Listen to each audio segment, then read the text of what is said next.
मनुष्य अपने भाग्य का गुलाम नहीं है, अपितु मनुष्य अपने मन का गुलाम है। ये बात कही थी आज से 2000 वर्ष पूर्व जन्मे भारत के सबसे बुद्धिमान शिक्षक, जिनका नाम था आचार्य चाणक्य। मित्रों, आज बात करेंगे आचार्य चाणक्य की।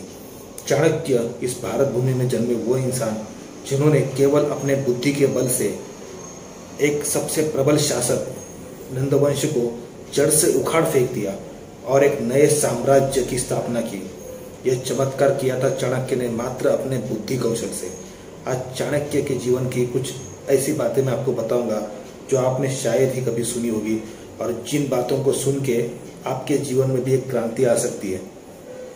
चाणक्य के जीवन में महिलाओं का क्या स्थान था, ये विषय सदा एक अबूझ पहेली रही है। कई लोग मानते हैं कि चाणक्य एक महिला विरोधी इंसान थे। आजकल चाणक्य के जो स्लोगन्स हमारे पास यूट्यूब पे आते हैं या व्हाट्सएप पे आते हैं, उसमें चाणक्य की छवि एक अलग तरीके की बन जाती है, जिससे ऐसा लगता है कि चाणक्य महिलाओं के घोर विरोधी थे। लेकिन ये बात वाकई बिल्कुल असत्य है। चाणक्य एक महान मातृभक्त थे। चाणक्य के जीवन की 3 महान महिलाओं के बारे में मैं आज आपको बताऊंगा। उनमें से सबसे पहली महिला है चाणक्य की माता, जिसका नाम था माता चणेश्वरी। चाणक्य के पिता का नाम था आचार्य चणक, जो एक शिक्षक थे। आचार्य चणक जो हमेशा सत्य बोलने के लिए प्रखर थे और हमेशा सत्य वचन कहते थे। जो लोग भीड़ से अलग चलते हैं वो कभी भी भीड़ को पसंद नहीं आते, लेकिन फिर भी वो लोग अपना रास्ता नहीं बदलते। चाणक्य के पिताजी उसी तरह के एक इंसान थे। आचार्य चणक जो चाणक्य के पिताजी थे, उन्होंने नंदवंश के जो राजा थे उनकी गलत नीतियों का जमकर विरोध करना शुरू कर दिया, जिसकी वजह से नंद राजा ने उनका सर काटवा दिया। बीच चौराहे में सभी जनता के सामने, जनपद के सामने, प्रजाजन के सामने उनका सर काट दिया। और ये दृश्य देखा था चाणक्य ने, जो उस वक्त मात्र केवल 8 वर्ष के बालक थे। अपने पिताजी का सर लेके वो अपनी माता के पास गए और अपनी माताजी को वो सिर दिखा के उन्होंने कहा कि हे माते, ये देखो पिताजी का क्या हो चुका है। माता रोने लग गई तो चाणक्य ने उसे रोने से मनाही की कि माता, आज के बाद कभी जीवन में रोना नहीं। आज के बाद सिर्फ वो लोग रोएंगे जिन्होंने हमें रोने पे मजबूर किया था। और उसके बाद आचार्य चाणक्य के एक नवीन जीवन की शुरुआत हो गई। उस वक्त उनका नाम था विष्णुगुप्त। विष्णुगुप्त नाम को त्याग कर उन्होंने चाणक्य नाम धारण कर दिया और माता का आशीर्वाद लेके एक नए जीवन की शुरुआत कर दी। तक्षशिला विद्यापीठ जाके उन्होंने प्रखर अध्ययन की शुरुआत की। निज समाधि में निरत सदा निज कर्मठता में चूर, वंद्य कुसुम सा खिला वह जग की आंखों से दूर। इस प्रकार चाणक्य के जीवन में माता का बहुत बड़ा भाग है।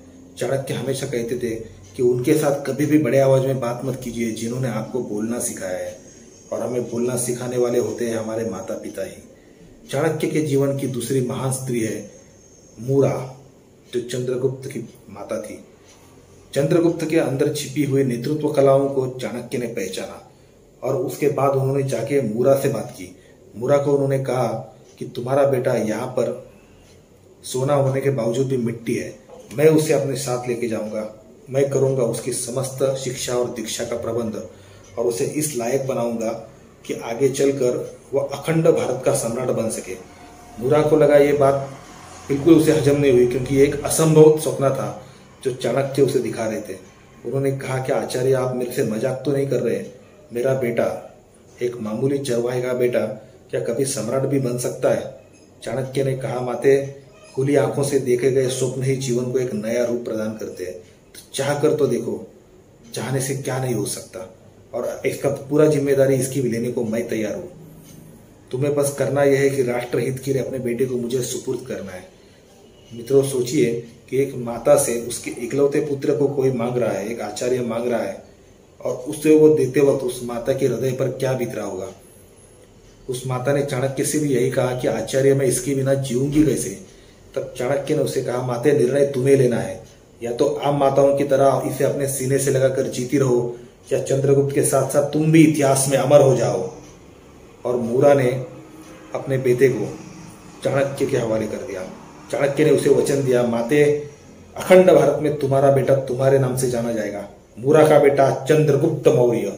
और उसके बाद चंद्रगुप्त को लेके वो निकल गए और तक्षशिला में जाके चंद्रगुप्त की शिक्षा और दीक्षा का प्रबंध उन्होंने किया और उसको अपनी पूरी ट्रेनिंग से इस लायक बनाया कि वो एक अखंड भारत का सम्राट बन सके।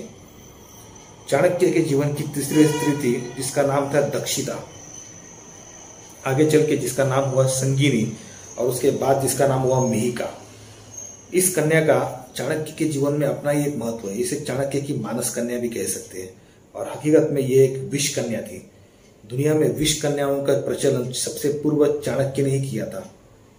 आज बड़ी सी बड़ी संगठनाएं, मोजार्ट या FBI जैसी संगठनाएं भी हनी ट्रैप के लिए महिला स्पाई का इस्तेमाल करती है। इसकी प्रेरणा उन्होंने चाणक्य नीति से ही ली है। तो जंगल में घूमते हुए चाणक्य ने देखा कि एक छोटी सी लड़की को कुछ गांव वाले मिलकर दंडित कर रहे, उसे मार रहे, पीट रहे। चाणक्य ने जाके उनको रोका और उनसे पूछा कि आप इसे क्यों मार रहे? तो उन्होंने कहा कि ये लड़की डायन है, ये जहरीले फल खाती है और सांप का जहर पीती है, इसे जीवित रहने का कोई अधिकार नहीं है, हम इसे मार देंगे। तो चाणक्य ने कहा इसे वही मार सकता है जिसने अपने खुद के जीवन में कोई पाप न किया हो, और सब लोग पीछे हट गए। उसके बाद चाणक्य ने कहा कि इसे दंड देने का अधिकार सिर्फ मेरा है, और चाणक्य उस लड़की को लेकर निकल गए। चाणक्य ने उस लड़की के अंदर की प्रतिभा को पहचाना कि ये लड़की एक अव्वल दर्जे की विष कन्या बन सकती है, और साथ ही ये लड़की जगत की पहली महिला गुप्तहेर भी बन सकती है। और चाणक्य उसे अपने साथ लेके गए, उसको नृत्य, गायन, संगीत और कई सारी विद्याओं में, अभिनय कला में एक महारत हासिल करवा दी, और इसके साथ ही उसे सम्मोहन विद्या का भी बहुत बड़ा तज्ञ बनवाया। और इसी लड़की के सहारे चाणक्य ने अपने कई दुश्मनों का काम तमाम कर दिया। ये लड़कियां, जो जिन लड़कियों की प्रमुख थी, यही लड़की जिसका नाम था दक्षिता। और इसी लड़की के साथ चाणक्य ने महिलाओं का एक संगठन बनाया, विष कन्याओं का एक जत्था बनाया, जो जत्था पूरी तरह से गुप्तहेर का काम करता था और पूरी तरह से राज्य की सुरक्षा में सम्मिलित था। इस तरह विष कन्याओं का चाणक्य ने अपने जीवन में ये अद्भुत उपयोग किया था।